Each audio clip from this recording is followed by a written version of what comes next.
পোনপ্ৰথমে আপোনালোকৰ ডেম'ক্ৰেটিক চেনেলক মানে ধন্যবাদ জনাইছোঁ। আজি আমাৰ এই ঈদৰ উপলক্ষে আপোনালোকে ইয়াত আহি আমাৰ খবৰ লোৱাৰ কাৰণে। গতিকে আমাৰ আগন্তুক বছৰৰ নিচিনাকৈ এইবাৰো আমি কোৰবানী ঈদ আমি সুকলমে পাৰ কৰিম বুলি আমি মনস্থ কৰিছোঁ। আমাৰ প্ৰস্তুতি ইতিমধ্যে ভাল ধৰণে চলি আছে আৰু ইতিমধ্যে আমি প্ৰশাসনৰ যিটো নিয়ম নীতি সেই নিয়ম নীতি আমাক মানে তেওঁলোকে জনাই দিছে। SOP আকাৰে যিখিনি আছে সেই নিয়ম নীতি মানি আমি আমাৰ কামখিনি আমি সুচাৰুৰূপে চলাই নিম বুলি আমি ভাবিছোঁ। ঈদ উল আজহাৰ মূল উদ্দেশ্য কি? ঈদ উল আজহাটো আমাৰ কোৰবানী, আমাৰ মানে ত্যাগ এইটো আমাৰ হাদিছত আছে, আমাৰ কোৰাণত আছে। আমাৰ ইব্ৰাহিম আলাইহিছ ছালামে তেওঁৰ পুত্ৰক মানে সপোনত মানে তেওঁ কোৰবানী দিয়াৰ মানে কথা কৈছিল, আল্লাহ কৰিছিল এইটো।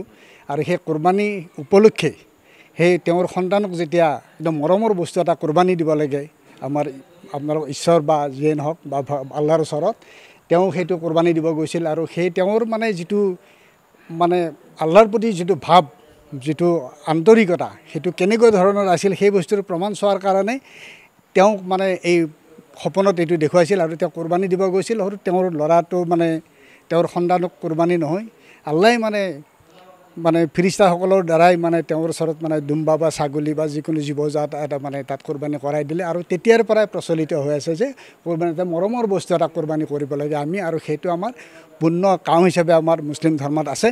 গতিকে সেই বস্তুটো আমি যিমানখিনি পাৰে আমাৰ যিবিলাক সম্ভাৱ্য অৱস্থামান মানুহ যিবিলাকে দিব পাৰে তেওঁলোকে কোৰবানী দিয়াটো জৰুৰী।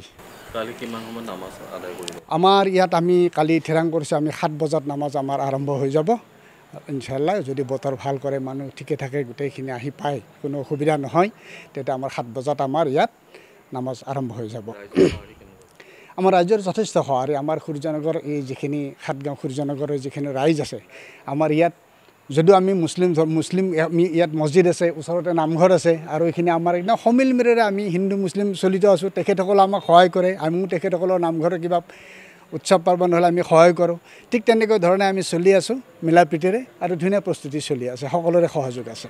এইটোৱে কৰিম, এইটোৱে ক'ম যে যাতে আমাৰ এই ঈদুল যিটো আজহাৰ আছে, এই ঈদুল আজহাৰ যাতে আমাৰ পৰা দেশখনত শান্তি আৰু সম্প্ৰীতি গঢ়ি তোলে, আমি আল্লাহৰ ওচৰত এইটোৱে দোৱা কৰিম। কালি নামাজ শেষৰ পিছত এইখিনিয়ে ক'ব লগা আছে। আৰু আজি মানে আমাৰ ঈদৰ মানে আগন্তুক হেৰিত আপোনালোকৰ সকলোলৈ শুভেচ্ছা জনাওঁ। অসমবাসীলৈ, ভাৰতবৰ্ষৰ আমাৰ সমূহবাসীলৈ আমি আমাৰ ঈদৰ শুভেচ্ছা জনালোঁ।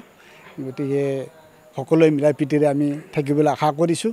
আৰু আমি উপৰোক্ত বক্তা আমাৰ কৈ গ'ল যে আমি শান্তিৰে যে অসমখন ভাৰতবৰ্ষত আমি শান্তিৰে সকলোৱে মিলা প্ৰীতিৰে থাকিব লাগে। সেয়া আমি আল্লাহৰ ওচৰত কালি আমাৰ প্ৰাৰ্থনা যিটো হ'ব নামাজৰ লগে লগে আমি দোৱা কৰিম, প্ৰাৰ্থনা কৰিম।